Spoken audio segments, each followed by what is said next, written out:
حضرت امام حسین رضی اللہ تعالیٰ عنہ کی پیدائش۔ سید الشہداء حضرت امام حسین رضی اللہ تعالیٰ عنہ کی ولادت مبارکہ 5 شعبان 4 ہجری کو مدینہ طیبہ میں ہوئی۔ سرکار اقدس صلی اللہ تعالیٰ علیہ وسلم نے آپ کے کان میں اذان دی، منہ میں لعاب دہن ڈالا اور آپ کے لیے دعا فرمائی۔ پھر 7ویں دن آپ کا نام حسین رکھا اور عقیقہ کیا۔ حضرت امام حسین رضی اللہ تعالیٰ عنہ کی کنیت ابو عبداللہ اور لقب سبت رسول اللہ۔ حدیث شریف میں ہے رسول اللہ صلی اللہ تعالیٰ علیہ وسلم نے فرمایا کہ حضرت ہارون علیہ السلام نے اپنے بیٹوں کے نام شبیر و شبر رکھا اور میں نے اپنے بیٹوں کا نام انہیں کے نام پر حسن اور حسین رکھا۔ اس لیے حسنین کریمین کو شبیر و شبر کے نام سے بھی یاد کیا جاتا ہے۔ تو آپ کو آج پتہ چل گیا ہوگا کہ حضرت امام حسن اور حضرت امام حسین کو شبیر و شبر کے نام سے کیوں یاد کیا جاتا ہے۔ کیوں؟ اس لیے کہ حضرت ہارون علیہ السلام کے جو بیٹے تھے ان کا شبیر و شبر نام تھا، اور سریانی زبان میں شبیر و شبر اور عربی زبان میں حسن و حسین ان دونوں ناموں کے معنی ایک ہیں۔ اور حدیث شریف میں ہے کہ الحسن والحسین اسمان من اہل الجنہ، حسن اور حسین جنتی ناموں میں سے 2 نام ہیں۔ عرب کے زمانے جہالت میں یہ دونوں نام نہیں تھے، یعنی کوئی نہیں جانتا تھا کہ ان ناموں کے بارے میں، کہ جب حضرت حسن و حسین کے نام پڑے تب جا کر کے یہ لوگوں میں وارد ہوئے، لوگوں میں یہ نام رکھنے شروع ہو گئے۔ اور حضرت مفصل سے روایت کرتے ہیں کہ اللہ تعالیٰ نے یہ نام مخفی رکھے، یعنی کہ نام لوگوں میں کیوں نہیں تھے؟ کیونکہ اللہ رب العزت نے ان ناموں کو مخفی رکھا۔ کیوں؟ یہاں تک کہ نبی صلی اللہ تعالیٰ علیہ وسلم نے اپنے نواسوں کا نام حسن اور حسین رکھا۔ حضرت ام الفضل بنت حارث رضی اللہ تعالیٰ عنہما، یعنی حضور اقدس صلی اللہ تعالیٰ علیہ وسلم کی چچی حضرت عباس بن عبد المطلب رضی اللہ تعالیٰ عنہ کی اہلیہ محترمہ ایک دن حضور کی خدمت میں حاضر ہوئیں اور عرض کیا، یا رسول اللہ، آج میں نے ایک ایسا خواب دیکھا ہے کہ جس میں ڈر گئی ہوں۔ حضور نے فرمایا، تو نے کیا دیکھا ہے؟ انہوں نے عرض کیا، وہ بہت سخت خواب ہے جس کے بیان کی میں اپنے اندر جرت نہیں پاتی ہوں، اتنا ڈراؤنا خواب میں نے دیکھا۔ تو حضور صلی اللہ تعالیٰ علیہ وسلم نے فرمایا، بیان کرو۔ تو انہوں نے عرض کیا، میں نے یہ دیکھا کہ حضور کے جسم مبارک کا ایک ٹکڑا کاٹ کر میری گود میں رکھ دیا گیا ہے۔ تو رسول اللہ صلی اللہ تعالیٰ علیہ وسلم نے ارشاد فرمایا، تمہارا خواب بہت اچھا ہے۔ اور حضرت ام الفضل ڈری ہوئی تھی کہ میں نے خواب دیکھا ہے کہ رسول کے جسم سے ٹکڑا کاٹ کر کے میری گود میں رکھ دیا گیا، تو اس کا مطلب کچھ اور ہی بھیانک ہوگا۔ لیکن رسول خوش ہوئے اور ارشاد فرمایا، تمہارا خواب بہت اچھا ہے، اور فرمایا انشاءاللہ تبارک و تعالی فاطمہ زہرا کے بیٹا پیدا ہوگا اور وہ تمہاری گود میں دیا جائے گا۔ یہ میرے مصطفیٰ صلی اللہ تعالیٰ علیہ وسلم اپنی چچی حضرت ام الفضل سے بیان فرما رہے ہیں۔ اور پھر ایسا ہی ہوا، حضرت امام حسین رضی اللہ تعالیٰ عنہ پیدا ہوئے اور حضرت ام الفضل کی گود میں دیے گئے۔ تو حضرت امام حسین رضی اللہ تعالیٰ عنہ کے فضائل میں بہت حدیث سے وارد ہیں۔ آپ حضرات پہلے ان روایتوں کو سماعت فرمائیں جو صرف آپ کے مناقبت میں ہیں، پھر جو حدیث کی دونوں شہزادوں کے فضائل کو شامل ہیں وہ انشاءاللہ رب العزت بعد میں پیش کی جائیں گی۔ ترمذی شریف کی حدیث ہے، حضرت یعلا بن مرہ رضی اللہ تعالیٰ عنہ سے روایت ہے کہ حضور پر نور سید عالم صلی اللہ تعالیٰ علیہ وسلم نے فرمایا، حسین منی و انا من الحسین، حسین مجھ سے ہیں اور میں حسین سے ہوں۔ یعنی حسین کو حضور سے اور حضور کو حسین سے انتہائی قرب ہے، گویا کہ دونوں ایک ہیں۔ تو حسین کا ذکر حضور کا ذکر ہے، حسین سے دوستی حضور سے دوستی ہے، حسین سے دشمنی حضور سے دشمنی ہے، اور حسین سے لڑائی حضور سے لڑائی کرنا ہے۔ اور سرکار ارشاد فرماتے ہیں، احب اللہ من احب حسینہ، جس نے حسین سے محبت کی اس نے اللہ تعالیٰ سے محبت کی، اس لیے کہ حضرت امام حسین رضی اللہ تعالیٰ عنہ سے محبت کرنا حضور صلی اللہ تعالیٰ علیہ وسلم سے محبت کرنا ہے، اور حضور سے محبت کرنا اللہ تعالیٰ سے محبت کرنا ہے۔ اور حضرت جابر بن عبداللہ رضی اللہ تعالیٰ عنہ سے روایت ہے، ایک اور روایت ہے کہ جس کو حضور اقدس صلی اللہ تعالیٰ علیہ وسلم نے اس طریقے سے بیان فرمایا ہے کہ رسول نے فرمایا، جسے پسند ہو کہ کسی جنتی جوانوں کے سردار کو دیکھے تو وہ حسین بن علی کو دیکھے۔ رسول نے ارشاد فرمایا کہ جس کو یہ پسند ہو کہ کوئی جنتی ہی کیوں نہیں بلکہ جنتی جوانوں کے سردار کو اگر کسی کو دیکھنا ہے تو وہ حسین بن علی کو دیکھے۔ اور ایک اور حدیث ہے، یہ آپ کے فضائل کے بارے میں حدیثیں ہیں، سنتے رہیے اور اپنے ایمان کو تازہ کرتے رہیے۔ حدیث کے حضرت ابو ہریرہ رضی اللہ تعالیٰ عنہ فرماتے ہیں کہ رسول اکرم صلی اللہ تعالیٰ علیہ وسلم مسجد میں تشریف لائے اور فرمایا، چھوٹا بچہ کہاں ہے، یعنی حسین کہاں ہے؟ حضرت امام حسین رضی اللہ تعالیٰ عنہ دوڑتے ہوئے آئے اور حضور کی گود میں بیٹھ گئے اور اپنی انگلیاں داڑھی مبارک میں داخل کر دیں، یعنی حضور صلی اللہ تعالیٰ علیہ وسلم کی داڑھی مبارک میں، داڑھی شریف میں حضرت امام حسین رضی اللہ تعالیٰ عنہ نے اپنی انگلیوں کو داخل کر دیا۔ حضور نے ان کا منہ کھول کر بوسہ لیا، پھر فرمایا، اللہم انی احبہ فاحبہ فاحبہ واحب من یحبہ، اے اللہ میں اس سے محبت کرتا ہوں، تو بھی اس سے محبت فرما، اور اس سے بھی محبت فرما کہ جو اس سے محبت کرے۔ معلوم ہوا کہ حضور آقائے دو عالم صلی اللہ تعالیٰ علیہ وسلم نے صرف دنیا والوں ہی سے نہیں چاہا کہ وہ حضرت امام حسین رضی اللہ تعالیٰ عنہ سے محبت کریں، بلکہ خدا تعالیٰ سے بھی عرض کیا کہ تو بھی اس سے محبت فرما، اور بلکہ یہ بھی عرض کیا کہ حسن یعنی حسین سے محبت کرنے والے سے بھی محبت فرما، یعنی صرف عام انسانوں کے لیے نہیں، اے اللہ میں حسین سے محبت کرتا ہوں تو جو محبت کرتے ہیں یا اللہ حسین سے ان سے بھی محبت فرما، بلکہ نہیں، اے اللہ میں حسین سے محبت کرتا ہوں اور تو بھی حسین سے محبت فرما، اور جو حسین سے محبت کرتے ہیں یا اللہ ان سے بھی محبت فرما۔ معلوم ہوا کہ حضور آقائے دو عالم صلی اللہ تعالیٰ علیہ وسلم نے صرف دنیا والوں ہی سے نہیں بلکہ اللہ رب العزت سے بھی عرض کی۔ اور حضرت ابو ہریرہ رضی اللہ تعالیٰ عنہ اور فرماتے ہیں کہ میں نے رسول اللہ صلی اللہ تعالیٰ علیہ وسلم کو دیکھا کہ وہ حضرت امام حسین رضی اللہ تعالیٰ عنہ کے لعاب دہن کو اس طرح چوستے ہیں جیسے کہ آدمی کھجور چوستا ہے، جس طریقے سے آدمی کھجور چوستا ہے، حضرت ابو ہریرہ بیان فرماتے ہیں اس طریقے سے حضور صلی اللہ تعالیٰ علیہ وسلم حضرت امام حسین کے لعاب دہن کو چوسا کرتے تھے۔ حضرت عبداللہ بن عمر رضی اللہ تعالیٰ عنہ کعبہ شریف کے سایہ میں تشریف فرما تھے، انہوں نے حضرت امام حسین رضی اللہ تعالیٰ عنہ کو تشریف لاتے ہوئے دیکھا تو فرمایا، ھذا احب اہل الارض الی اہل السماء اليوم، آج یہ آسمان والوں کے نزدیک تمام زمین والوں سے زیادہ محبوب ہے۔ حضرت امام حسین رضی اللہ تعالیٰ عنہ پیدل چل کر 25 حج کیے ہیں۔ آپ بڑی فضیلت کے مالک تھے حضرت امام حسین، اور کثرت سے نماز، روزہ، حج، صدقہ اور دیگر امور فرمایا کرتے تھے۔ حضرت علامہ جامی رحمۃ اللہ تعالیٰ علیہ فرماتے ہیں کہ ایک روز سید عالم صلی اللہ تعالیٰ علیہ وسلم حضرت امام حسین رضی اللہ تعالیٰ عنہ کو اپنے داہنے اور اپنے صاحبزادے حضرت ابراہیم رضی اللہ تعالیٰ عنہ کو اپنے بائیں بٹھایا، اور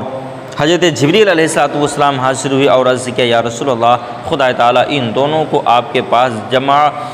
نہ فرمائے گا، ان میں سے ایک کو واپس بلائے گا، اب ان دونوں میں سے جس سے آپ چاہیں پسند فرمائیں اور جسے چاہیں آپ اللہ کے وہاں بھیج دیں۔ حضور صلی اللہ تعالیٰ علیہ وسلم نے فرمایا، اگر حسین رخصت ہو جائیں تو ان کی جدائی میں حضرت علی، حضرت فاطمہ اور مجھے بھی تکلیف ہوگی، اور اگر ابراہیم وفات پا جائیں تو زیادہ غم مجھ کو ہوگا، اس لیے مجھے اپنا غم پسند ہے۔ اس واقعے کے 3 روز بعد حضرت ابراہیم رضی اللہ تعالیٰ عنہ وفات پا گئے۔ 3 روز کے بعد میں حضرت ابراہیم جو رسول اللہ صلی اللہ تعالیٰ علیہ وسلم کے لخت جگر پیارے بیٹے تھے وفات پا جاتے ہیں۔ اور حضرت امام حسین رضی اللہ تعالیٰ عنہ کے نام سے آپ کی شہادت کے بارے میں مشہور ہے کہ سید الشہداء حضرت امام حسین رضی اللہ تعالیٰ عنہ کی پیدائش کے ساتھ ہی آپ کی شہادت کی بھی شہرت عام ہو گئی، یعنی سب کو پتہ چل گیا تھا، عام تھا، سبھی جانتے تھے کہ حسین شہید کیے جائیں گے۔ حضرت علی، حضرت فاطمہ زہرا اور دیگر صحابہ اور اہل بیت کے جانثار رضی اللہ تعالیٰ عنہم سبھی لوگ آپ کے زمانے شیرخوارگی میں ہی جان گئے تھے کہ یہ فرزند ارضمند ظلم و ستم کے ہاتھوں شہید کیا جائے گا اور ان کا خون نہایت بے دردی کے ساتھ زمین کربلا میں بہایا جائے گا، جیسا کہ ان احادیث کریمہ سے ثابت ہے۔ جواب جو اب کی شہادت کے بارے میں وارد ہیں۔ حضرت ام الفضل بنت حارث رضی اللہ تعالیٰ عنہ حضرت عباس رضی اللہ تعالیٰ عنہ کی زوجہ فرماتی ہیں، میں نے ایک روز نبی کریم صلی اللہ تعالیٰ علیہ وسلم کی خدمت مبارکہ میں حاضر ہو کر حضرت امام حسین رضی اللہ تعالیٰ عنہ کو آپ کی گود میں دیا۔ پھر میں کیا دیکھتی ہوں کہ حضور کی مبارک آنکھوں سے آنسو نکل رہے ہیں۔ میں نے عرض کیا، یا رسول اللہ، میرے ماں باپ آپ پر قربان ہوں، یہ کیا حال ہے؟ فرمایا، میرے پاس جبریل علیہ السلام آئے اور انہوں نے یہ خبر پہنچائی کہ میری امت میرے اس فرزند کو شہید کرے گی۔ حضرت ام الفضل فرماتی ہیں، میں نے عرض کیا، یا رسول اللہ، کیا اس فرزند کو شہید کر دے گی؟ یعنی جس کو میں نے آپ کی گود میں دیا ہے، کیا آپ کی امت اس فرزند کو شہید کر دے گی؟ تو حضور صلی اللہ تعالیٰ علیہ وسلم نے فرمایا، ہاں۔ پھر جبریل میرے پاس اس کی شہادت گاہ کی سرخ مٹی بھی لائے، اور ابن سعد و طبرانی حضرت عائشہ صدیقہ رضی اللہ تعالیٰ عنہ سے روایت کرتے ہیں، انہوں نے کہا کہ حضور صلی اللہ تعالیٰ علیہ وسلم نے فرمایا کہ جبریل نے مجھے خبر دی ہے میرا بیٹا حسین میرے بعد عرض طف میں قتل کیا جائے گا، اور جبریل میرے پاس وہاں کی یہ مٹی بھی لائے اور مجھ سے کہا ہے کہ حسین کی شہادت گاہ، یعنی یہ شہادت گاہ کی مٹی ہے۔ اور حضرت انس رضی اللہ تعالیٰ عنہ سے روایت ہے کہ بارش کے فرشتے نے حضور انور صلی اللہ تعالیٰ علیہ وسلم کی خدمت میں حاضری دینے کے لیے خداوند قدوس سے اجازت طلب کی۔ جب وہ فرشتہ اجازت ملنے پر بارگاہ نبوت میں حاضر ہوا تو اس وقت حضرت حسین رضی اللہ تعالیٰ عنہ آئے اور حضور کی گود میں بیٹھ گئے، تو آپ ان کو چومنے اور پیار کرنے لگے۔ فرشتے نے عرض کیا، یا رسول اللہ، کہ آپ حسین سے پیار کرتے ہیں؟ حضور نے فرمایا، ہاں۔ اس نے کہا، انا امتک، آپ کی امت حسین کو قتل کر دے گی، اگر آپ چاہیں تو میں ان کے قتل گاہ کی مٹی آپ کو دکھا دوں۔ پھر وہ فرشتہ سرخ مٹی لایا، جس سے ام المومنین حضرت ام سلمہ رضی اللہ تعالیٰ عنہ نے اپنے کپڑے میں لے لیا، اور ایک روایت میں ہے کہ حضور صلی اللہ تعالیٰ علیہ وسلم نے فرمایا، اے ام سلمہ، جب یہ مٹی خون بن جائے تو سمجھ لینا کہ میرا بیٹا حسین شہید کر دیا گیا ہے۔ حضرت ام سلمہ رضی اللہ تعالیٰ عنہ فرماتی ہیں کہ میں نے اس مٹی کو شیشے میں بند کر لیا جو حضرت حسین رضی اللہ تعالیٰ عنہ کی شہادت کے دن خون ہو گئی۔ وہ گواہی دیتی ہیں کہ میں نے اس مٹی کو دیکھا جس دن حسین شہید کیے گئے، اس دن وہ مٹی خون بن گئی۔ اور حضرت ابن سعد حضرت شعبی سے روایت کرتے ہیں کہ حضرت علی رضی اللہ تعالیٰ عنہ جنگ صفین کے موقع پر کربلا سے گزر رہے تھے، ٹھہر گئے اور اس زمین کا نام دریاد فرمایا۔ لوگوں نے کہا اس زمین کا نام کربلا ہے۔ کربلا کا نام سنتے ہی آپ اس قدر روئے کہ زمین آنسوؤں سے تر ہو گئی۔ پھر فرمایا کہ میں حضور صلی اللہ تعالیٰ علیہ وسلم کی خدمت میں ایک روز حاضر ہوا تو دیکھا کہ آپ رو رہے ہیں۔ میں نے عرض کیا، یا رسول اللہ، آپ کیوں رو رہے ہیں؟ فرمایا، ابھی میرے پاس جبریل آئے تھے، انہوں نے مجھے خبر دی۔ کیا خبر دی؟ کہ میرا بیٹا حسین دریائے فرات کے کنارے اس جگہ پر شہید کیا جائے گا جس کو کربلا کہتے ہیں۔ اور ابو نعیم بن نباہتہ سے روایت کرتے ہیں کہ انہوں نے فرمایا کہ ہم حضرت علی رضی اللہ تعالیٰ عنہ کے ساتھ حضرت حسین کی قبرگاہ سے گزرے تو آپ نے فرمایا، یہ شہیدوں کے اونٹ بٹھانے کی جگہ ہے، اور اس مقام پر ان کے کجاوے رکھے جائیں گے اور یہاں ان کے خون بہائے جائیں گے۔ آل محمد صلی اللہ تعالیٰ علیہ وسلم کے بہت سے جوان اس امید میں اس میدان میں شہید ہو جائیں گے، اور زمین و آسمان ان پر روئیں گے۔ اس احادیث کریمہ سے واضح طور پر معلوم ہوا کہ حضور و نور سید عالم صلی اللہ تعالیٰ علیہ وسلم کو حضرت امام حسین رضی اللہ تعالیٰ عنہ کی شہادت ہونے کی بار بار اطلاع دی، اور حضور نے بھی اس کا بارہا ذکر فرمایا۔ اور یہ شہادت حضرت امام حسین کے عہد طفلی ہی میں یعنی بچپن ہی میں خوب مشہور ہو چکی تھی، اور سب کو معلوم ہو گیا تھا کہ آپ کے شہید ہونے کی جگہ کربلا ہے، بلکہ اس کے چپے چپے کو پہچانتے، اور انہیں خوب معلوم تھا کہ شہدائے کربلا کے اونٹ کہاں باندھے جائیں گے، ان کا سامان کہاں رکھا جائے گا، اور ان کے خون کہاں بہائے جائیں گے۔ لیکن نبی کریم صلی اللہ تعالیٰ علیہ وسلم، ہاں وہ نبی کے خاندان قدس جن کی رضا جوئی فرمائی ہے، جن کا حکم جنہیں شجر و حجر سلام کریں، جنہیں چاند کے جن کے ارشادوں پر چلا کرتا ہے، جن کے حکم سے ڈوبا ہوا سورج پلٹ آتا ہے، بلکہ حکم الہی کونین کے ذرہ ذرہ پر جن کی حکومت ہے، وہ نبی پیارے نواسے کے شہید ہونے کی خبر پا کر آنکھوں سے آنسو تو بہاتے ہیں، مگر نواسے کو بچانے کے لیے بارگاہ الہی میں دعا نہیں فرماتے۔ اور نہ حضرت علی اور حضرت فاطمہ عرض کرتی ہیں کہ یا رسول اللہ، حسین کی خبر شہادت نے تو دل و جگر پارا پارا کر دیا، آپ دعا فرمائیں کہ خدا عز و جل حسین کو اس حادثہ سے محفوظ رکھے۔ اور اہل بیت و ازواج مطہرات اور صحابہ سب لوگ حضرت امام حسین کے شہید ہونے کی خبر سنتے ہیں، مگر اللہ کے محبوب پیارے مصطفیٰ صلی اللہ تعالیٰ علیہ وسلم کی بارگاہ میں کوئی دعا کی درخواست پیش نہیں کرتا، جبکہ آپ کی دعا کا حال یہ ہے کہ اجابت کا صحرا عنایت کا جوڑا دلہن بن کے نکلی دعائے محمد، اجابت نے جھک کر گلے لگایا بڑی ناز سے جب دعائے محمد۔ حضور اقدس صلی اللہ تعالیٰ علیہ وسلم نے حضرت امام حسین کو بچانے کے لیے دعا نہیں فرمائی،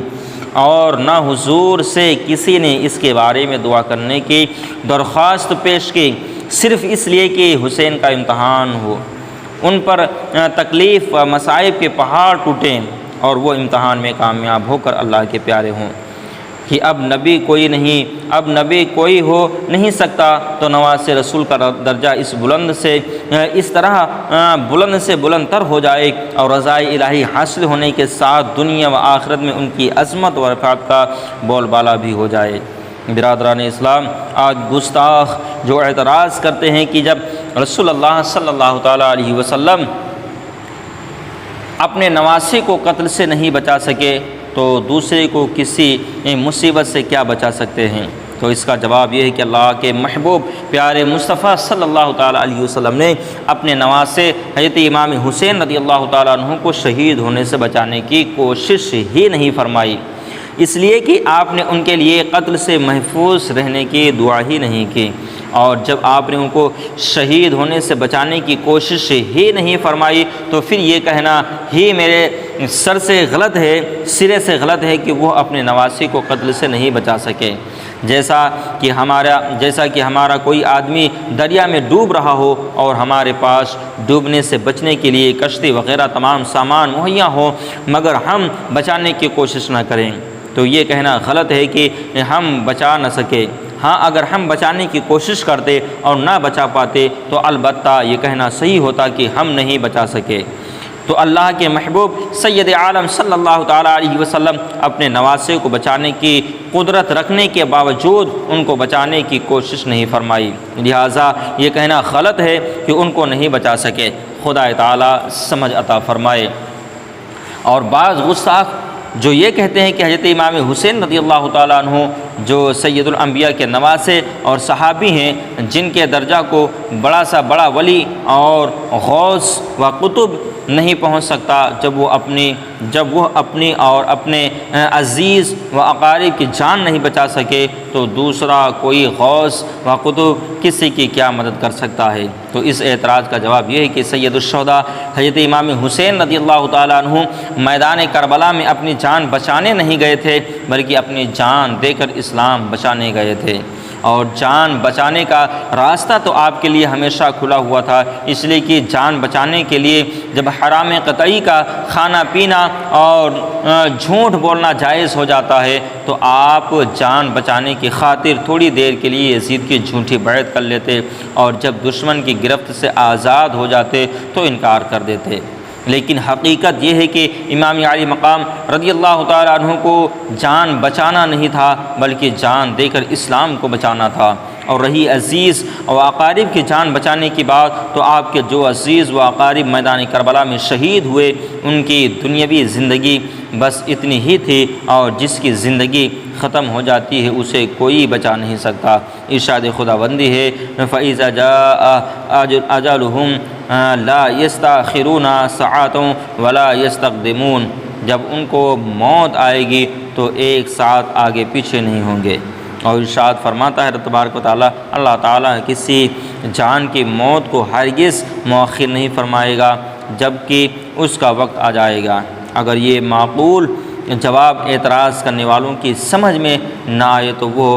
دن دور نہیں ہے جبکہ وہ یہ بھی کہیں گے کہ انبیاء کرام کا قتل کیا جانا قرآن مجید سے ثابت ہے معاذ اللہ، اور جب اللہ تعالیٰ اپنے محبوب انبیاء کو قتل سے نہیں بچا سکا تو پھر کسی دوسرے کی کیا مدد کر سکتا ہے؟ معاذ اللہ معاذ اللہ معاذ اللہ۔ اللہ رب العزت ہم سب کو جتنے بھی سنی صحیح العقیدہ مسلمان ہیں صحیح سمجھ کی توفیق عطا فرمائے، آمین بجاہ سید الامین۔ السلام علیکم ورحمۃ اللہ تعالیٰ وبرکاتہ۔